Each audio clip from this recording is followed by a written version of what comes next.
Grip fighting is incredibly important in all positions in jiu-jitsu, the back included, because if you can understand and implement proper grip fighting from the back, then you will increase your submission rate substantially. You need a system. So what makes this back attack system so effective? It's all based around isolating your opponent's grips, as it's your opponent's grips that they'll use to defend against submissions, and it's your grips that you'll use to attack. And if you deny them the ability to grip, then you take away their ability to defend. We will look at a complete system on how to isolate your opponent's grips, but first let's go over some back control basics. Rarely ever are you actually on your butt when you have your opponent's back, yet this is where submissions from the back are taught so often. In reality, when you have your opponent's back, you're going to be on the side for the majority of the time, and when you're on your side, there's two positions that you can be in, either on the overside or the underside. Which side you're on is determined by your arm positioning. If you're on the side where your arm is over the shoulder, then you're on your overside. And if you're on the side where your arm is underneath their armpit, then you're on the underside. When jiu-jitsu was in its more primitive stages, the overside was known as the strong side, and the underside was known as the weak side. But these terms are outdated, and there's nothing weak about the underside. Both sides offer great but different finishing options. So there's an overside and an underside when it comes to your arms. Now when it comes to your legs, you have a top hook and a bottom hook. Your hooks are your legs, and they control your opponent's hips. The hook that's closest to the mat is the bottom hook, and the hook that's closest to the ceiling is the top hook. Your hooks control your opponent's hips, meanwhile your arms control your opponent's upper body. In the standard back control position, a standard seatbelt grip with hooks, you have no control of your opponent's grips, and they can and will use them to defend. Now, if you take away your opponent's grips, then you minimize their ability to defend.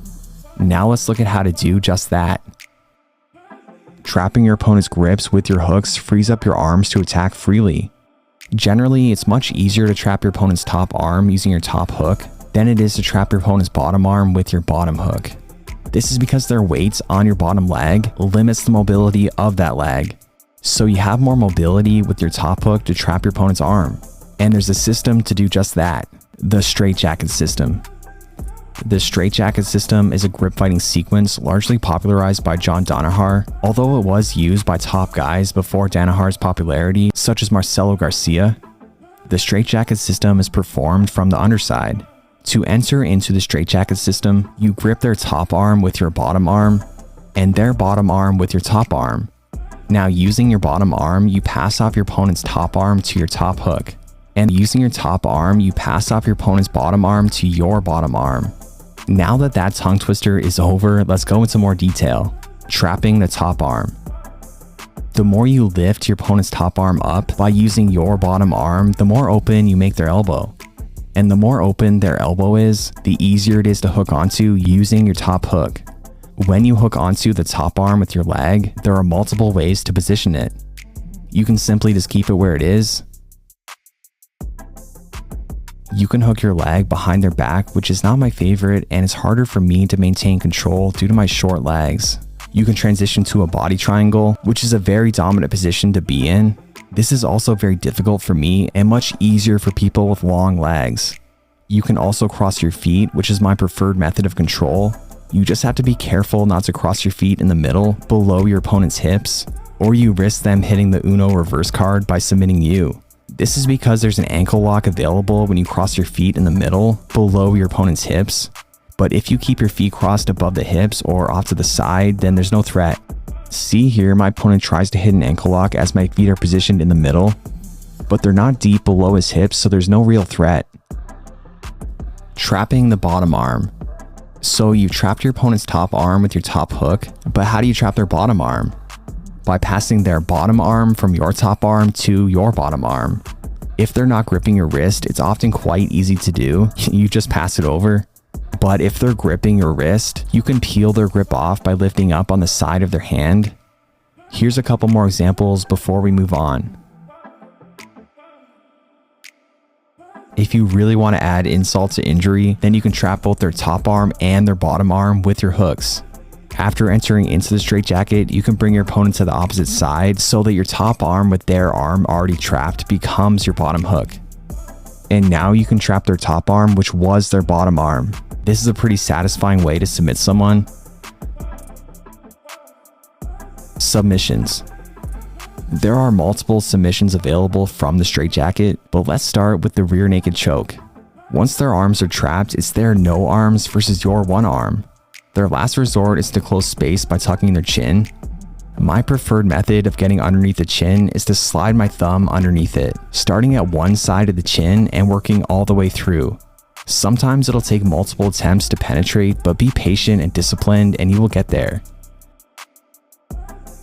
If needed, you can crawl your hand on the shoulder to gain more and more ground. Another way I like to get underneath the chin is to lift up their nose with my wrist and shoot my hand underneath their neck before they can bring their chin back down. Once you're under the chin, you can take your underarm out and slide the hand behind their head as you grip your bicep. To make the transition of your grip safer, you can bring your opponent to the other side first, to your overside before taking your underarm out and using it for the choke. This is easiest when your opponent is bridging into you. The reason why you might want to bring your opponent to the other side first is that when you take your bottom arm out, that transition of grips and control may create an opening for your opponent to escape. This isn't to say it's wrong to do so. Every transition of grips in jiu-jitsu has some element of risk and escape opportunity, because you momentarily reduce your control. But by keeping your head in proper position underneath theirs severely limits their ability to escape as you transition. Alternatively, you could also finish with a one-arm rear naked choke. If you can't get underneath the chin or you feel like making enemies, you can instead perform a mouth smother. What's your opinion on mouth smothers? For me, it's only something that I do on my friends or in a competition if it's legal. I personally don't think it's a big deal, but I wouldn't use it on people I don't know very well. Alright, back to the rear naked choke. The traditional way to finish a rear naked choke is to position your inner elbow to the middle of your opponent's neck and bring your elbows together to compress their neck with your forearm and your bicep. However, the modern and more effective way, in my opinion, is to rotate your elbow as if you're trying to bring your elbow behind your opponent's back. Doing so will put pressure on the carotid artery primarily on one side, the side of which your forearm is located. Applying more force to one carotid artery primarily is actually how the majority of chokes in jiu-jitsu work.